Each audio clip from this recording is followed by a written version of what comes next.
Hi, everyone. Welcome to the third episode of AHPI Digital Health Podcast. In today's episode, we have Mr. Sam Mehta with us. So, this podcast is going to be on how historical institutes or established institute can do a digital transformation in their organization.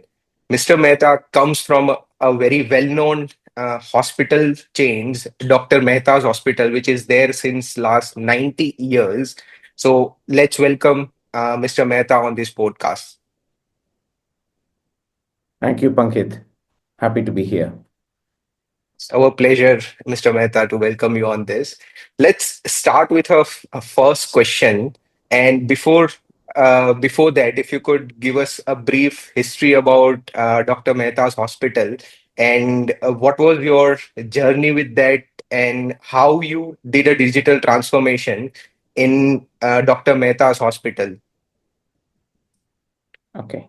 Uh, so first of all, we have been in the healthcare and service industry for around 92 years. I call it an industry now, but in the good old days, it was, I would argue, a stronger family, human-centric affair to a much greater extent than it is today. Why? Because Right. if the doctor didn't spend time with the consumer, whether it was the patient or their family, there was really no need to come and meet the doctor, right? Because to a large extent, this was their outlet for serious family conversations, for broader aspirational conversations, as well as this is probably one of the more mature intellectual conversations the average consumer could have in a day, especially during the British era, while Right. we were under, because there were a lot of hospitals that were there because of the British. Ours was one of the very few that was there to serve the consumers, especially from North India, East, Western, Central, where there were huge populations, especially in then Madras. Uh, and there were either friends of the British that used to go to the government hospitals, and the Mhm. rest of the folks who really didn't have access to healthcare. So I think the Dr. Mehta's legacy is, I mean, we've served tens of millions of consumers, helped deliver over 1 million babies in our main flagship hospital in Wow. center of Chennai today, Madras. And I think more than anything, we've built very strong reputations both in the pediatrics, the neonatology, in advanced surgery, and what I would call looking after centennials. So we look after some seven centennials of the city, people who've lived Mhm. over 100. And that's a privilege because it suggests that you're doing something exceptionally right when you can look after people who have lived through 100 years and continue to live healthy-ish lives while still smiling. And if you think about that journey, it's also that we've likely served many people who have transitioned across, I guess, life phases and sometimes beyond, and continue to serve future generations. So it's a relatively rare feat in a healthcare institution to have that trust across generations. My personal journey at Dr. Mehta's only started in 2008, 7, 8. I joined as an apprentice, trying to figure out first, what is healthcare in India? Uh, Second, the family business. And at the time, this was a family institution. It wasn't considered a business, it still isn't. So, how do you continue to be empathetic, caring, and perhaps more important, for most affectionate to our consumers? Right? That's how the family, my grandparents, my aunt, my father, and the rest of the family involved members used to see it in the organization and the institution. And so we joined. There was one hospital. It was relatively mid-sized.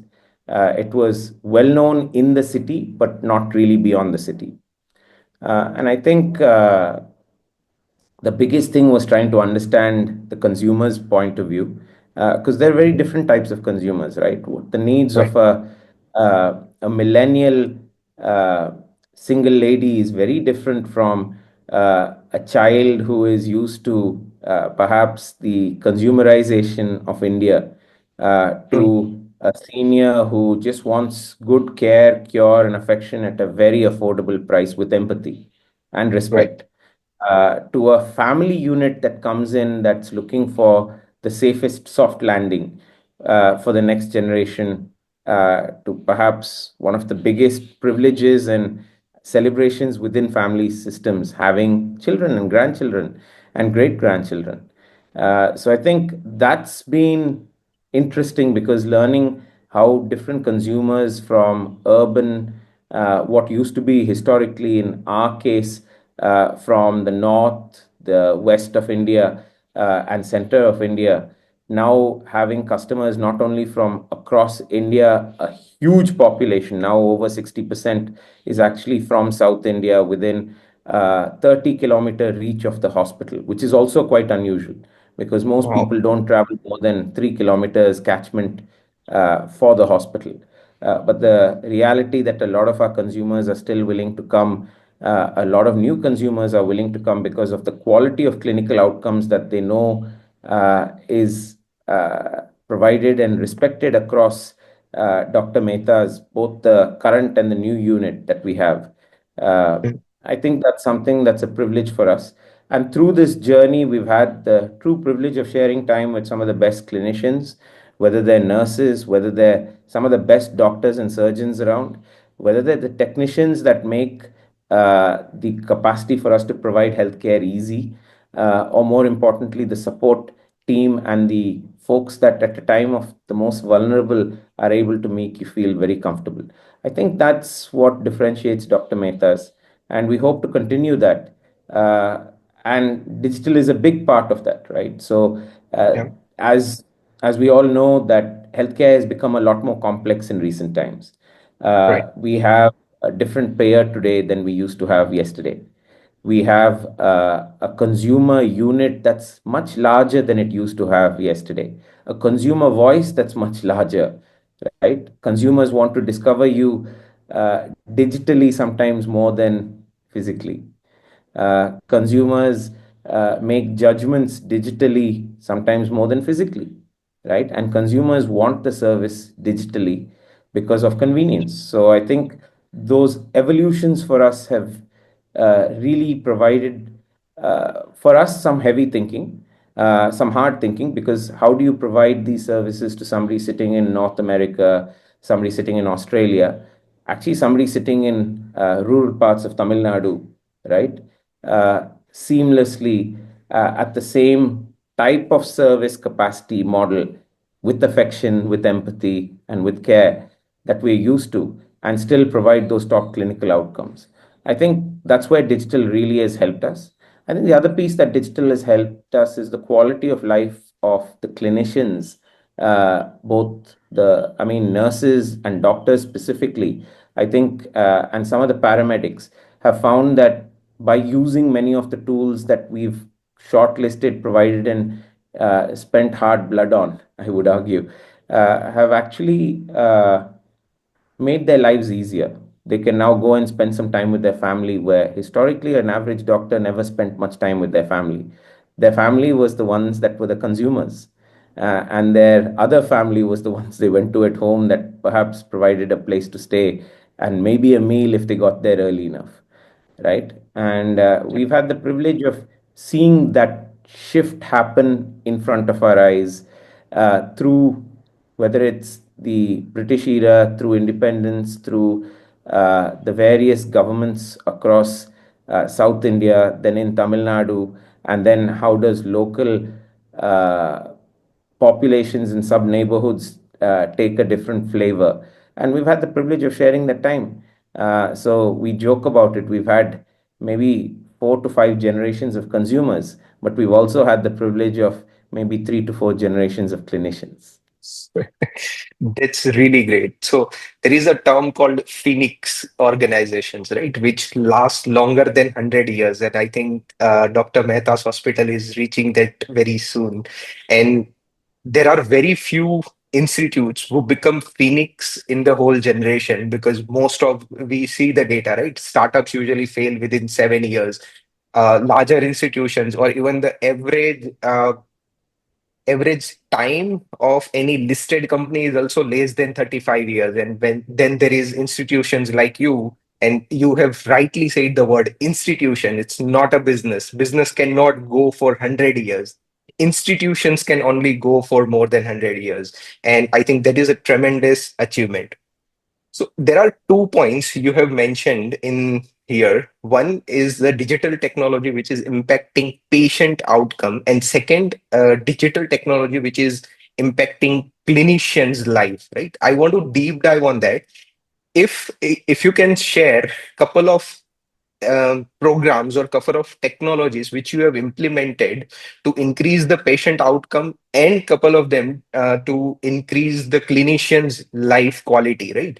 That would help our user to understand what historical institutes like you are innovating on digital front. Thank you, Pankit. I think the first thing is there's no choice, right? You're either ahead of the curve, you're at the curve, and therefore at the mercy of the curve, or you're behind the curve, and if you're not distinct, you're extinct, right? So if you're ahead of the curve in terms of digital technology, there's a chance that you can pull through if you've taken the right bets, especially as a mid-size or smaller hospital unit or healthcare provider. The chances of you being able to recover from mistakes of, for example, which EMR you choose, which service provider you partner with, which remote monitoring option we think through, have huge implications. It's a little bit like if you spent a lot of money on a cyber knife, it's a make or break decision because of Correct. the cost. Here, the problem is not just the cost, it is the amount of time for execution, the amount of time for consideration. So, a lot of the heart and soul of the team gets provided within the system. So, I think it's a bit like setting expectations, and therefore we have to deliver, right? So I think let me talk about these two technologies a little bit differently. The best technologies are the ones that solve both. They provide a much better life to us as clinicians and the teams around us so that their quality of life is better and easier, more efficient. Uh, and secondly, and more importantly, because without the customer and consumer, there is really no institution, right? How does this make the quality of life of our consumer, whether it's the convenience play, whether it's their clinical outcome, or whether it's the access easier, right? And I think uh, these are slightly different because a lot of the time we actually struggle to do one. And here we're asking for both to be successful and yet be kind on the wallet, right? Which is Right. not always easy. So I'll give you, I think, two examples of technologies we've implemented that have helped make a success. The first one is working with a partner during COVID and just before COVID called Health Sensei that provides remote monitoring technologies. They'd originally come to us trying to do remote monitoring on wearables for any acute events of COPD and chronic care management, right? So it looked at first chronic care, starting off with COPD and stroke programs, and then went into certain types of heart attack and a few others, right?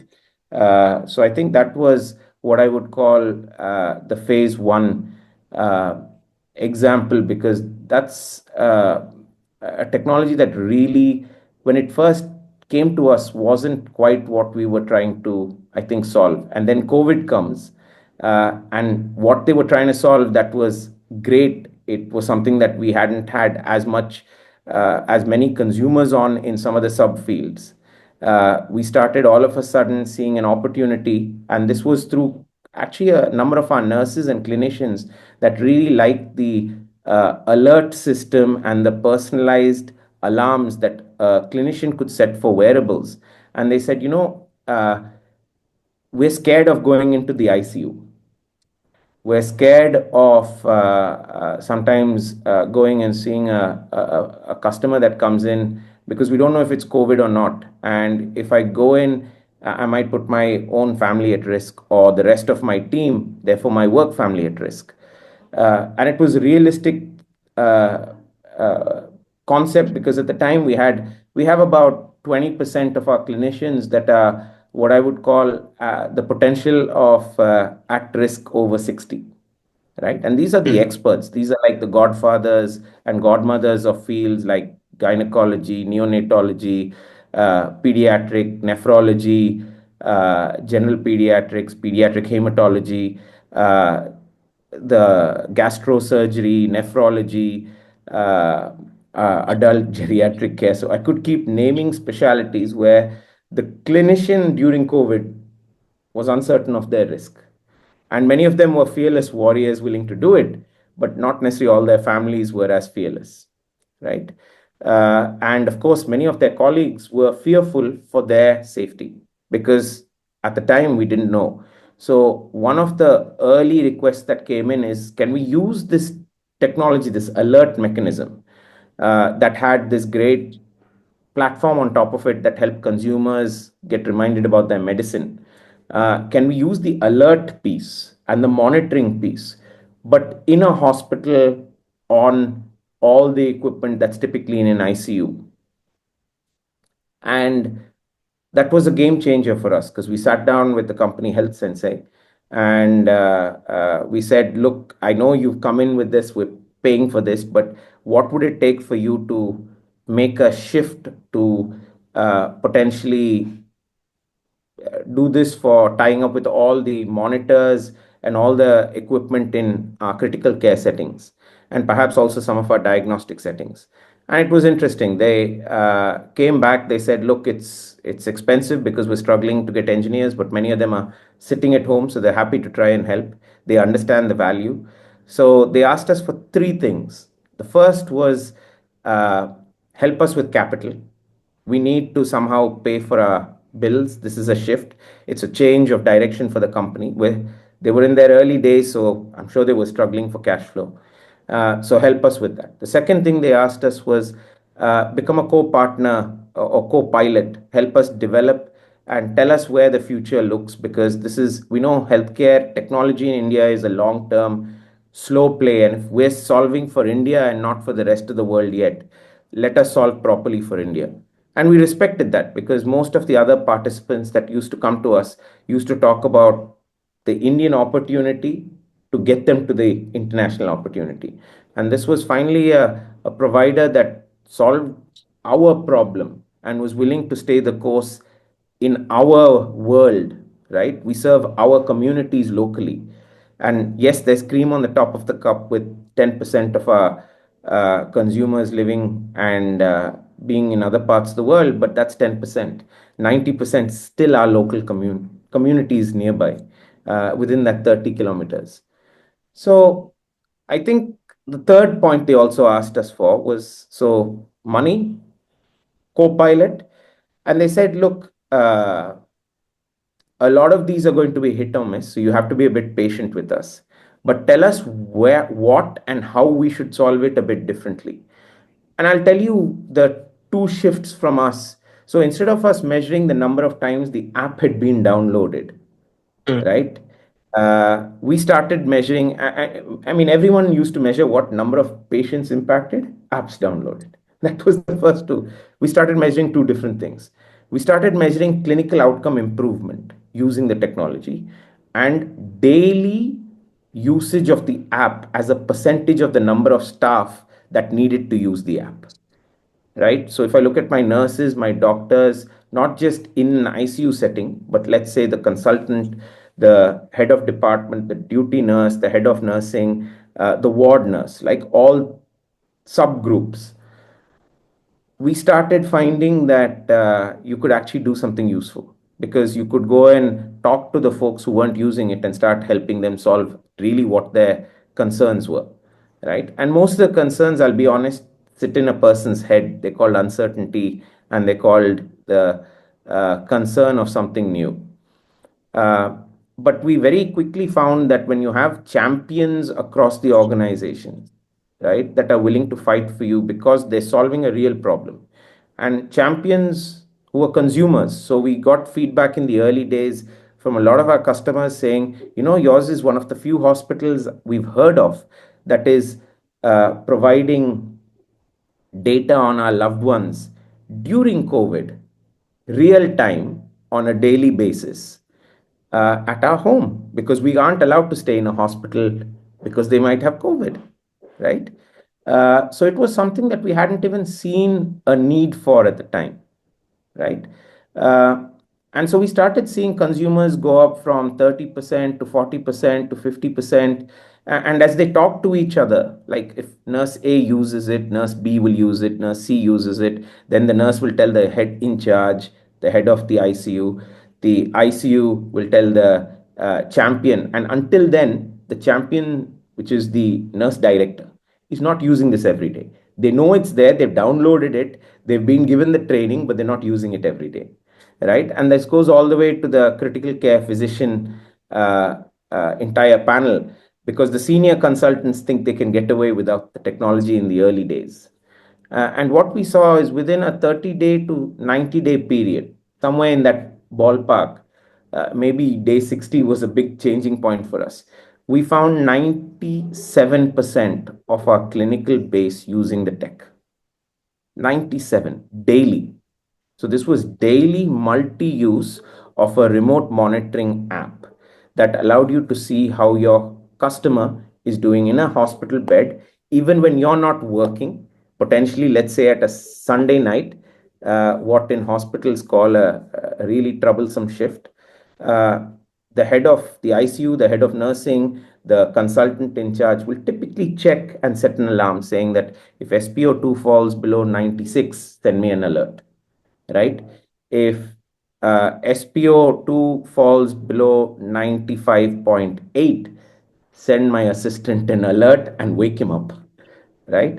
And this went all the way to, let's say, the nurse setting it at a higher threshold to the head of department, the medical director, using this, saying that, let me set it at when it comes to 94, it's real red risk. I have to get involved.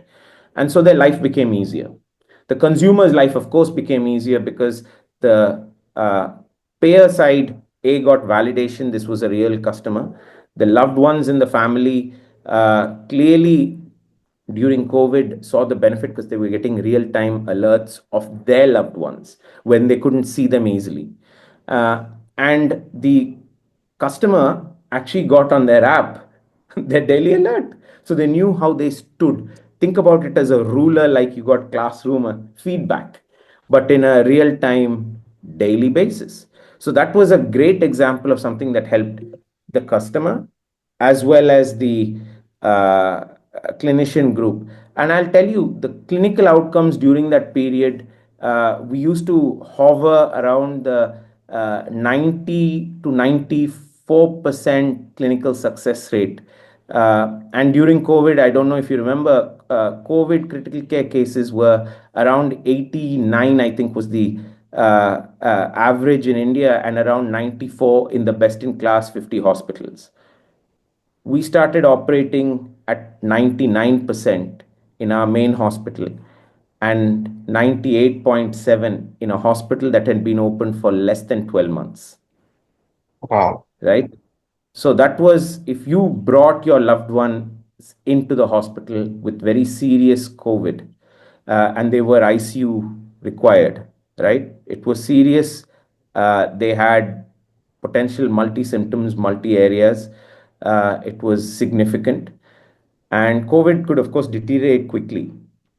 We had a 98+% chance of helping make the person get a full recovery and come back home and do it safely.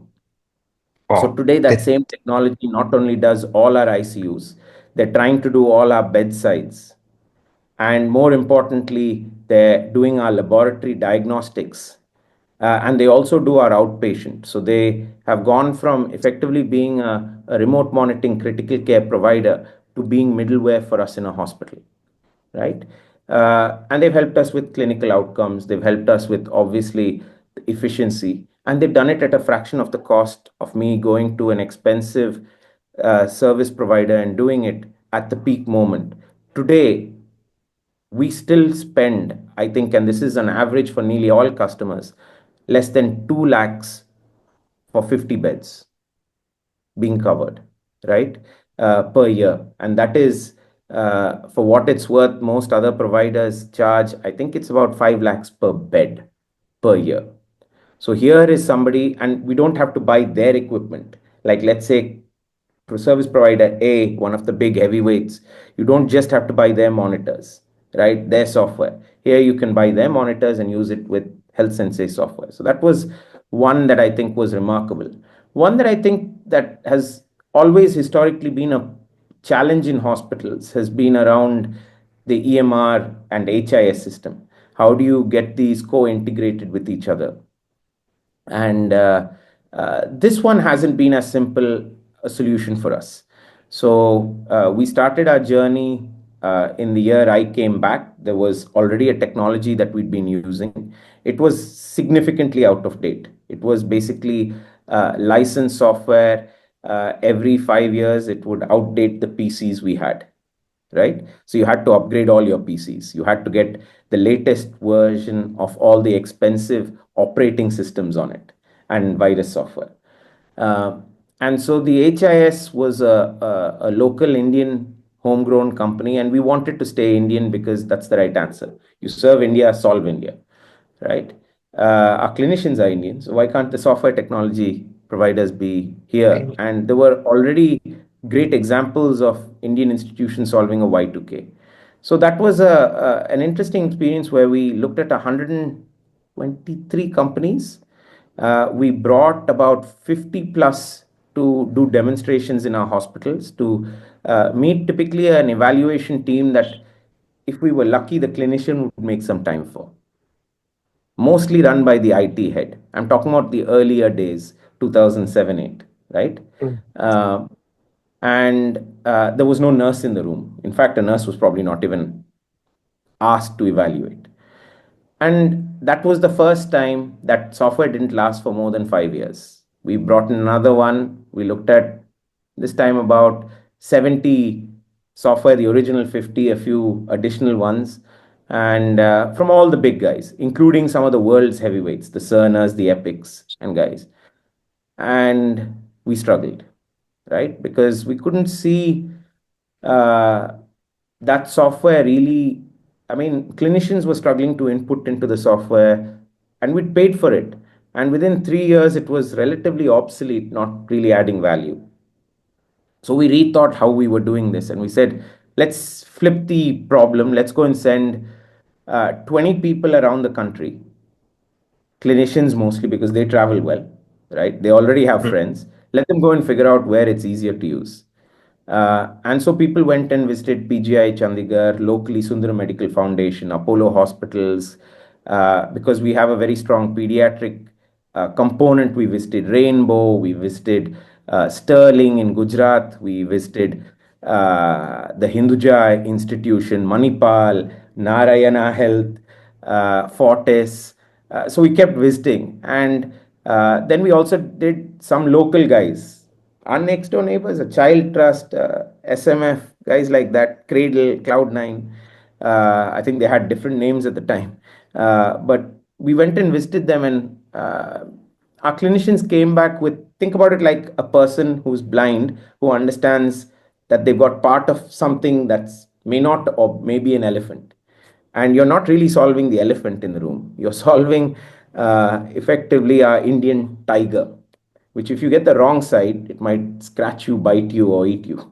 But if you get the right side, you might actually have great pleasure seeing your tiger come to life, right? And we first involved clinicians. We then involved, let's put a mini team together of champions. And we said, we're going to incentivize you based on users. The same thing we've used for Health Sensei, but we had this early thought that maybe it's around the users. Let's help them think through 3 steps further. And so we launched that. And I'll tell you, it wasn't early. We've had, so this was the fourth time that I think we did it in the last 20 years, right? Actually 17, 18 years, right? So it's expensive for a healthcare system, not just for effort, sweat, blood, and guts, and of course, money, right? Because if you're replacing a tech within 3 to 5 years, it's not really great tech. And we worked with this company. It's a very, very good company called 𝗁𝗵𝗶𝗿𝗀, based out of Hyderabad. We visited their facilities. We met their team, their coders. We met their CTO. We met many of the other leaders in the organization to understand the long-termness of this solution. Will they solve tomorrow's problem before I think of solving it? Actually, Mm. that's what you wanted EMR HIS to do, right? Right. Because by the time you know the latest advances in the HIS world and cybersec world, it's already changed. And as clinicians, the focus has to be on what is the latest care and cure and treatment protocol to make sure our customer's life with a new disease syntax is in a superior position, right? So it's a very different world. And so we worked with 𝗁𝗵𝗶𝗿𝗀. And then one thing that 𝗁𝗵𝗶𝗿𝗀 really did for us, and I'll say this, it was a fair price, right? They were not quite as affordable as our Health Sensei solution, but they didn't come to us in our hour of greatest need, right? Whereas Mm. we went to the other partner also in their hour of need. They made it open access where perhaps other service providers could knack on. So we now have this other company called 𝗪𝗪𝗀 that does AI chatbots for internal use of EMR, for internal use of HIS, for querying the database, right? So this customer, without logging in and checking all the data, can I find out for my customers which beds they're in, what is my operating theater schedule, how much as a visiting consultant I should be paid by the hospital institution this month, how many planned cases I've done, how many complex cases I've done this month. So I get a scorecard on my mobile phone, right? On this little beautiful toy, I have it front and center.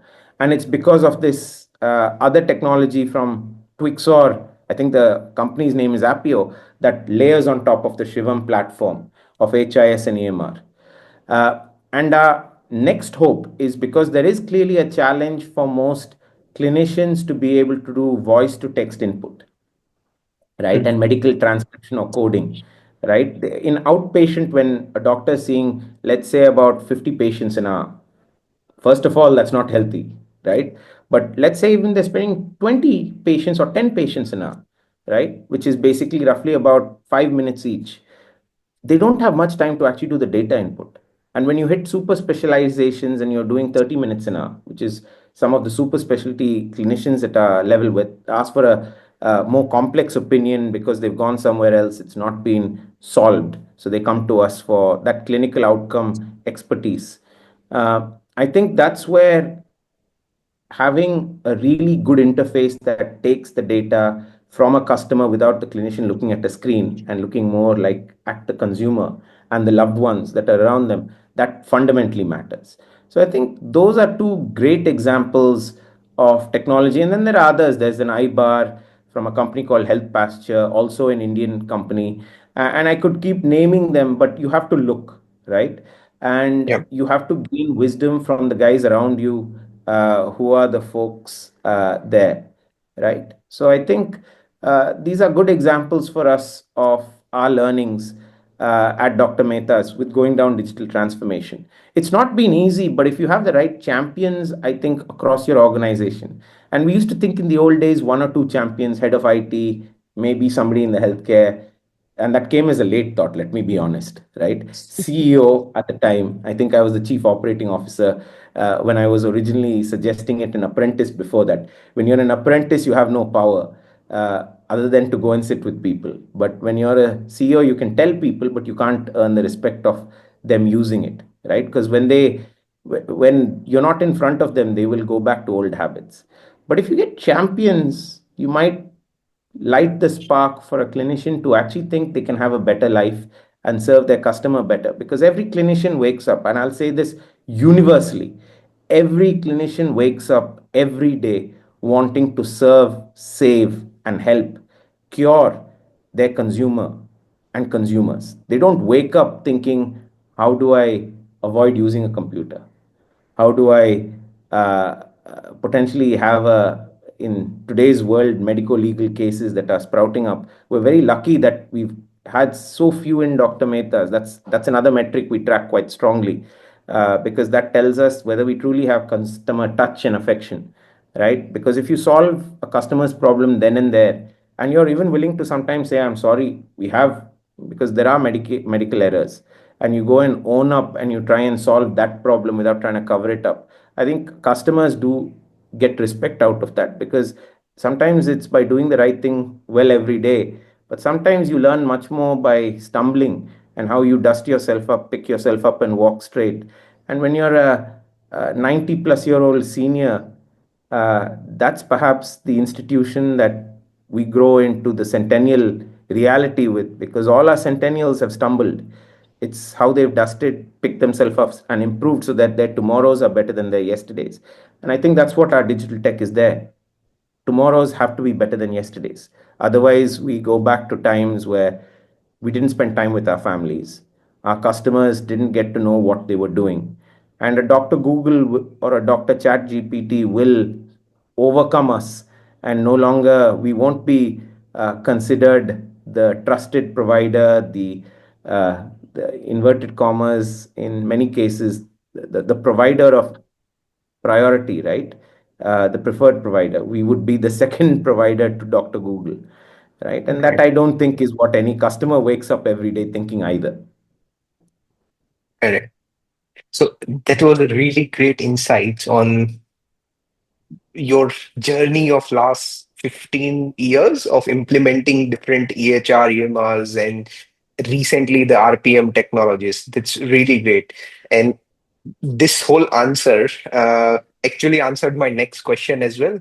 How do you drive this transformation culturally within the hospital? And the key insights in that is you need to have champions, and not just one or two. You need to have champions who is living and breathing of digital transformation within the hospital. And you have touched upon a very realistic point. Everywhere we go, and being a technologist, whenever I speak to other technologists, it is always said that okay, doctor don't like to use mobile phone, doctor don't like to use computer, they don't like to enter data into EHR, EMR. But you have touched upon a really good point over there, that doctor breeds patient outcomes. Doctor wants to improve patient outcome by any means, which means if there is a need to implement an technology, EHR, EMR, AI, or anything, they are going to do that. But you have to show them that, okay, this is how you need to do so that the patient outcome is going to improve. And that's a really great insight here.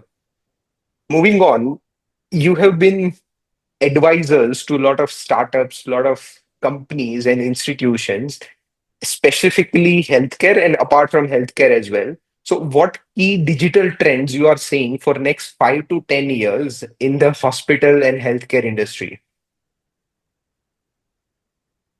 I think there are three types of solve, right? And technologies. I think the first thing is we're going to see the point of care moving to the point of care, right? The world of centralized mega systems, I think, may continue to have a role in highly complex protocols like oncology and certain surgical interventions. But to a large extent, the diagnostics going to be point of care at convenience, at home, at workplace. And so technologies that provide you that at fair cost without, and that's the challenge, I think, for India, right? If you were in the West, you'd see a lot of these point of care devices because somebody else is paying for them. You're not really seeing the cost at that moment. It's like having a credit card, you'll see the bill at the end of the month. So I think point of care protocols will increase substantially. One.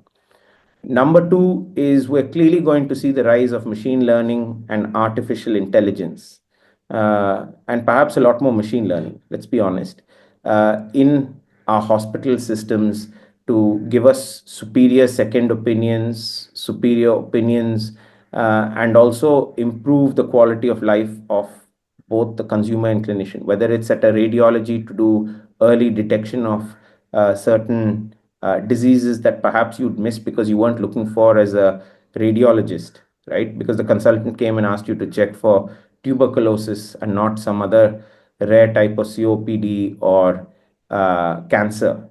I think the same image can now get a lot better at through image recognition and ML to be able to diagnose beyond, right? So we're going to see the capacity of our clinicians, our radiologists, pathologists increase quite significantly using these machine learning and AI support systems, whether it's processing an image, whether it's for discharge summary, making this quick, because it already has this huge database of how you looked at 100 patients, and with these conditions, this is the rest of the discharge summary, and all you have to do is just say yes rather than typing it all in.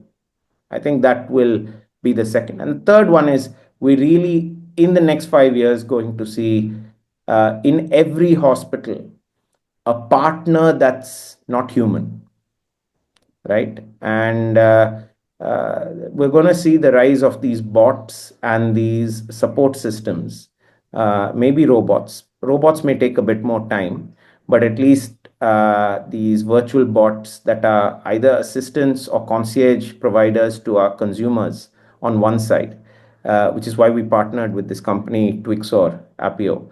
And on the other side, to our clinicians to kind of like help them saying, you've got another three customers, speed up because you have to get home to see your grandchild's birthday party, right? And if you don't speed up now, it's like that Google alert for traffic, right? Mm. On most of our phones. I think you'll start seeing those, the rise of support systems and the rise of partners. It's not too far, I think, for there to be, for example, assistant legal around EMR and HIS that tells you before you input the data what you need to also have in the HIS and EMR record, right? I think that will be an early win. I think an HR chatbot to all departments is like a no win. It's an easy one, right? Meaning that if you were to solve that problem, I think HR availability, access for night shift for senior clinicians who might be embarrassed to find, ask that question openly is easy. Or a nurse, let's say that they're a little bit worried, it goes back to their boss. Yeah, they can ask a chatbot that frankly doesn't have, that's not the worry, right? Yeah. Uh, and so those I think are very low hanging fruits we will see in the short term technology. Uh, and I think at the end of the day, they have to make the consumer's life better. They have to make the clinician's life better, and they have to translate into an improvement in the cost per customer, right? It has to be lower, not higher, right? It has to be lower because healthcare inflation is going the wrong way. And I'll tell you that I can't have my average drugs that I provide clinicians every year go up by 13 to 15%. The average technology I buy every year goes up by 20 plus percent. And there's an AMC on top of it. So there's hidden costs quietly sidled into it because they're not based on your original purchase cost. They're actually based on your nearest time cost, right? The K nearest neighbor of machine learning. I think the service providers have done that with pricing yesterday. Uh, and of course, government utilities, prices, complexity is increasing, right? And you stack this on top of the changing expectations of your consumers, typically to have better convenience, easier, nicer aesthetics, more space, translates into higher costs. So, how can you do it at a lower cost with better efficiency and outcomes and yet have the customer safe with you? And this time you're no longer solving just the subunit of the patient and their one loved one coming to the hospital, but the whole unit and family, including three doctors sitting on the other side of the world that have a different treatment protocol reality. And so all of a sudden the clinician's life is more complex because they have to answer many more questions, and maybe there's also a lawyer on the side, right? So hopefully the chatbots will learn to talk to each other well, so they won't ask each other and waste time in between. And I think we're going to see that, right? We're going to see these what we call human machine teams, and we'll see that in the next 5 years. We won't have to wait beyond. Yeah. And they'll be the people who use the technology will have an advantage over people who don't use the tech. That's always been the case. The folks who use the typewriter and took a long time to shift to a computer, when they made mistakes, they had to go back and type the whole page again. On the computer, it was just go back and do it again. If you Backspace. lose a piece of paper, your book, right, because your copy gets damaged in transport, it's gone. Here, you still have a chance of recourse. So I think there's a lot of benefits that technology utilization gives, but we are spending too much time being scared of these big universal apps. And I think it comes down to setting misexpectations, like people saying it's going to replace a clinician. It's never going to replace a clinician, right? It's never first person will be replaced is people like you and me. Will be the first person. Let's be honest, right? Because the clinician meets the customer pays the clinician and does it with the hospital involved. So they will be the last person involved. The first person that's going to be hit is the CXO of an institution or the service provider, because that's where the tech is going to play out. And if you get an AI machine, it will solve there. But if guys like us don't use these apps, we'll be the CEOs of the 19th and the 20th century, not the 21st and the 22nd century, where we True. really live. And I'd preferably like to be the CEO of the 24th century, because I'm not sure, even with the longevity protocols that our hospitals have, including Dr. Mehta's, that we will ever make it past 150 years old easily or well. Right. So that's a great insight on what next 5 to 10 years are going to look like. And there is already a rise on agentic AI, right? So this agentic AI is doing small pieces of the whole complex operations as of today. Especially right now, it is implemented in technological world, but it will come into healthcare world as well. Moving on, so you have implemented a lot of technologies, you have done a cultural organizational change. What advice would you give to other leaders who are trying to do this change or who are facing challenges in implementing this digital transformation technologies? Start now. You can't wait for tomorrow, because tomorrow may never come for you, right? I think there's no choice, that we have to do it. And if we do it well, we'll smile, because we'll have a better quality of life. Uh, this is not a place where there are winners and losers. This is a place where if you don't use it, there are losers. I so wish, and these are the regrets that I have, that I had hired a chief data scientist 10 years ago. I so wish that I had a head of cybersecurity 5 years ago, because the complexity of understanding cybersec today is much better when you have an expert that you trust by your side, who you've kind of like worked with for a good period of time, than just now. Uh, I wish that we'd have moved to bring your own device on day zero. We fought so much for this concept of bring your own device, right? It had to be hospital. You had to protect your systems. You couldn't let the customer data go out. So it had to be only on your control systems. You know something? That's not really the world solve, right? Maybe the systems then weren't fully prepared for the risk of change.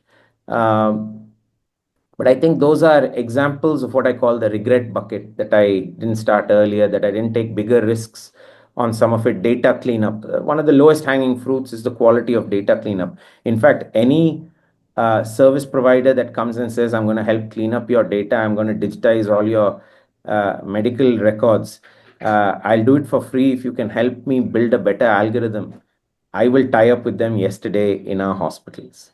So I think if you're a small hospital, go get friends with folks like us, right? Your local guys who are respectful. They don't, we aren't competing, we're cooperating. If you don't feed us, we can't serve your customer for level 2 and level 3 care, right? Or quaternary care. I think if we don't feed that customer back to you, our clinicians are going to be doing primary care where they're not suited for it for the rest of their lives, right? with simpler cases, not solving the real complex next generation of cases. So I think those are examples of things that we don't want to do.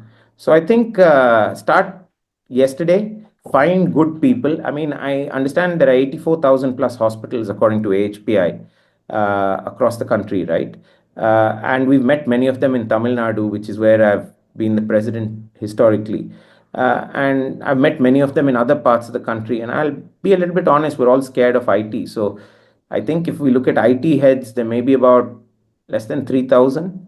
If we look at CTOs, less than 100 or 500. Uh, and then when we start looking at how many hospitals have a chief data scientist that cleans up the data, right, that maintains the data in a safe way, it's probably less than 50. The problem with these is they're very scarce, right? So is there a way to bring these people into a healthcare domain and maybe through, I think it's the right solve is not go get somebody from tech who's expensive and bring them into healthcare. That may be one solution, but maybe the better solution is how do you get great dedicated people who live, breathe healthcare to go and learn a new skill and come back to home turf, right? And preferably not run away to the West or some other foreign international country. And I think that's the way I'd suggest we solve. And, I joke about it at Dr. Mehta's because, the best champions are the leaders in any organization, but the best Right. champions live all the way across. So I've actually, in this last 3 years, paid for 10% of my team, including my head of nursing, my deputy head of nursing, my head of paramedics, my incoming CEO, right, to go do digital health training, right, to go and do these. And because I was probably the worst student, sometimes you have to lead by example. We did that with NABH. I went and became an assessor well before NABH was even popular, right? And I made some lifelong friends, people like Alexander Thomas, Dr. Alex, Dr. Gyani, who have changed the world, right, as we know in AHPI. Right. Um, I'm doing my doctorate in artificial intelligence today at IIT Madras, right? Part time because we still have to serve and do our real job. But Right. something, nobody can argue anymore that you're not paying full attention to the future of the world. And more importantly, when a service provider comes and talks to you about, I've got solution X, I'd like to solve this, you can actually talk with great literacy and some degree of understanding and a framework in your mind of solving. Now, I'm not recommending to everybody go do a PhD or a doctorate. Surviving your AI and machine learning and pattern recognition exams I will tell you, has been one of my life's greater challenges, Right. right? But on a more pragmatic note, it means that if you're fearless and you can show the rest of the world they're fearless, and if you can convert champions into superheroes, superheroines, I think customers surprise us every day, right? They are able to overcome diseases that give them almost no chance. And with a little bit of help from systems and institutes like Dr. Mehta's, they live on to another 50, 100 years, have grandkids, and the legacy perpetuates to save mankind and to serve. So, why not do it with the ones we have, right? And I think finding those people in your systems is, I think, one of the priorities of leadership of healthcare systems across the country. Because if we don't lead it, who is? Expecting a service provider to lead it for us, I think, is like thinking the teacher is going to learn the subject for the student. The teacher will help the student has to learn. The student someday has to surpass the teacher, right? And the Right. only way that can happen is by taking ownership. And there's one thing that I haven't touched upon, right, which is really what we're solving for a customer. And really, what we're solving for a customer at the end of the day is a customer taking ownership of their health, not just when they fall ill, but the day 24/7 that they haven't seen the hospital, right? Because if they take ownership, they won't see us that often. and they Right. maybe will see us for the right reasons, right? Which is to smile and say hello and grow all together, which is really, I think, what most of us want with our consumers. Yeah, so I True. think digital health for us is the more champions you have around you, especially at senior levels who understand the literacy, then the conversations are easier because you know this, right? You go to a school and you study with a great subject, but with the average teacher, the learning outcome is mixed. But you go to uh, let's say, an average subject that doesn't sound that exciting, but you've got a great teacher, the world comes alive around you. So I think it's the same answer here. If you have great champions and great clinicians, is this not a better place to be served than just rather the latest equipment that has generation 6 of robotic surgery that frankly isn't proven to give superior clinical outcomes? And that's assuming we have the literacy. Very true. So that's about it for today's podcast. If there is any last piece of advice you would to give at the end, I would love to welcome that. No, I mean, look, if you're a clinician out there, if you are part of a health system out there, if you're, let's say, a nurse excited about it, or a paramedic, or a technician, or even a service provider, come and share time with us, right? Because you will potentially help our lives be richer and be impactful for over 10 million lives a year. I think that matters.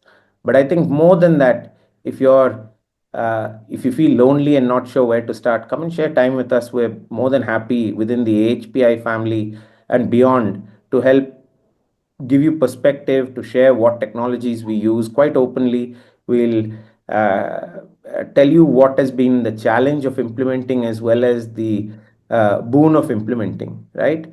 And if we're happy to help, I mean, that's how we make friends around the country and the world, right? That's what makes Right. us feel human, the connectivity. So I think Dr. Mehta is always open. We've been open for consumers since 1933, right? Perhaps we should also be open to our friends and neighbors in the clinical ecosystem. And I know many of you travel more than 3 kilometers or 30 kilometers.